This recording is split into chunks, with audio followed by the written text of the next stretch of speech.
But in this instance, when it comes to Israel, there is pro-war as anybody. So it's a very revealing moment. I mean, in terms of the harassment and threats I'm getting, it's I'm too laser focused, and I've seen too much in Gaza itself to worry about chatter on Twitter.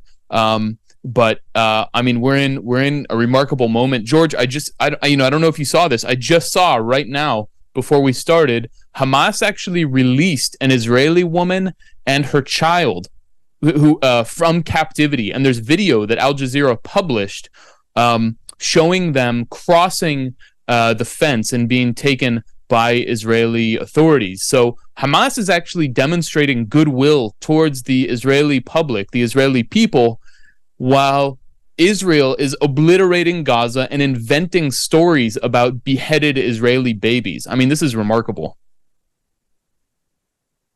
Now, I saw a tweet from you. You bar mitzvahed in Jerusalem or Tel Aviv, I forget which, but you also lived in Gaza. That's quite a journey. Tell us about it.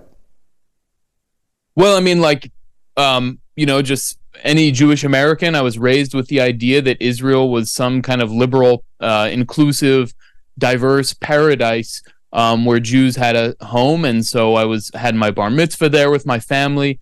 And then years later, when it became more critical and I dove into journalism, I went to live in Palestine for some years and see what it was really like. And that was my initial experience in journalism. And that included 7 months inside the Gaza Strip, in which I filmed the documentary Killing Gaza, which I made with Max Blumenthal, and we released some years ago.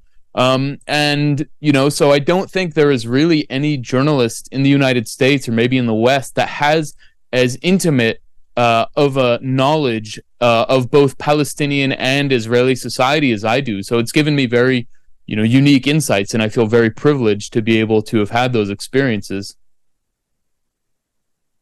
That's why they won't debate with you.